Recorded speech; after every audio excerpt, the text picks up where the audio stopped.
महाराष्ट्राचे लाडके दैवत पंढरपूरचे विठ्ठल म्हणजेच पांडुरंग आणि त्यांचे परमभक्त पुंडलिक यांची कथा अतिशय भावूक आणि प्रेरणादायी आहे। भक्त पुंडलिक हे महाराष्ट्राचे कुलदैवत असलेल्या पंढरपूरच्या श्री विठ्ठलाचे परमभक्त मानले जातात। विठ्ठलाला पंढरपुरात आणण्याचे आणि वारकरी संप्रदायाचा पाया रचण्याचे श्रेय भक्त पुंडलिकालाच दिले जाते। त्यांच्या अद्वितीय मातृपितृ भक्तीची कथा भारतीय संस्कृतीत अत्यंत लोकप्रिय आहे। विठ्ठल पंढरपुरात विटेवर का उभे राहिले यामागील ही सर्वात प्रसिद्ध कथा आहे। पौराणिक कथेनुसार पुंडलिक हा लोहंतड नावाच्या गावात राहणाऱ्या जालूदेव आणि सत्यवती या वृद्ध ब्राह्मणाचा मुलगा होता। सुरुवातीला पुंडलिक हा अत्यंत उद्धट आणि स्वार्थी होता। लग्नानंतर तो आपल्या वृद्ध आईवडिलांना खूप त्रास द्यायचा आणि त्यांचा छळ करायचा। एकदा त्याचे आईवडील काशी यात्रेला निघाले तेव्हा पुंडलिक आणि त्याची पत्नीही घोड्यावर बसून त्यांच्यासोबत निघाले। प्रवासातही तो आईवडिलांना पायी चालवून त्यांच्याकडून घोड्यांची सेवा करून घ्यायचा। प्रवासादरम्यान ते एका रात्री कुक्कुट ऋषींच्या आश्रमात थांबले। कुक्कुट ऋषी हे महान मातृपितृ भक्त होते। रात्री पुंडलिकाला एक विलक्षण दृश्य दिसले। अत्यंत मलिन कपडे घातलेल्या 3 स्त्रिया आश्रमात आल्या। त्यांनी आश्रम स्वच्छ केला आणि बाहेर पडताना त्या अत्यंत पवित्र व तेजस्वी दिसू लागल्या होत्या। पुंडलिकाने त्यांना विचारले, तुम्ही कोण आहात आणि कशामुळे पवित्र झालात? तेव्हा त्यांनी सांगितले, आम्ही भारताच्या पवित्र नद्या म्हणजेच गंगा, यमुना आणि सरस्वती आहोत। लोक आमच्या स्नान करून आपली पापे धुतात, त्यामुळे आम्ही मलिन होतो।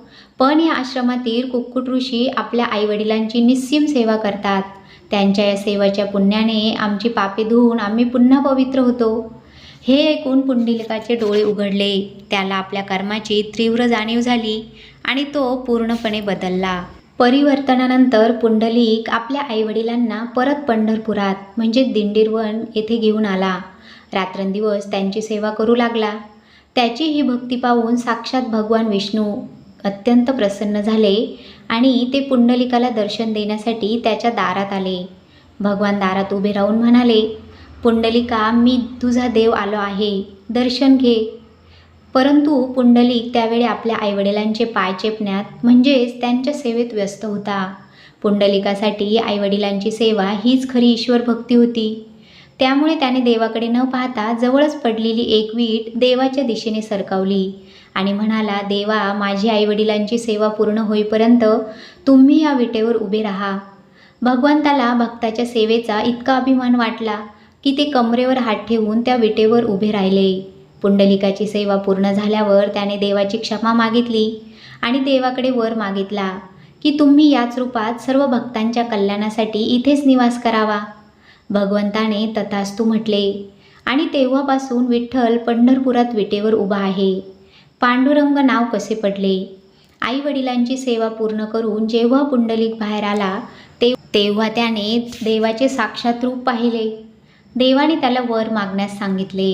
पुंडलिक म्हणाला, हे देवा, आपण याच रूपात याच ठिकाणी कायमचा वास करावा आणि आपल्या दर्शनाने कलियुगातील भक्तांचा उद्धार करावा।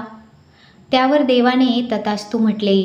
विटेवर उभा राहिला म्हणून त्यांना विठ्ठल म्हणजेच वीट म्हणजे स्थळ म्हणजेच विटेवर उभा असलेला असे नाव पडले।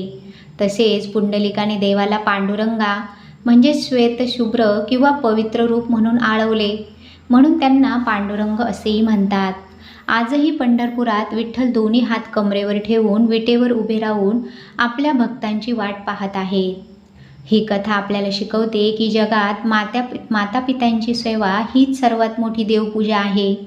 तर महाराष्ट्रातील सर्व वारकऱ्यांचे आराध्य दैवत असणाऱ्या पांडुरंगाची आणि त्याच्या निस्सीम भक्ताची कथा तुम्हाला कशी वाटली? कथा आवडली असेल तर लाईक करा, शेअर करा आणि अशाच नवनवीन कथा ऐकण्यासाठी माझ्या चॅनलला नक्की सबस्क्राईब करा। धन्यवाद।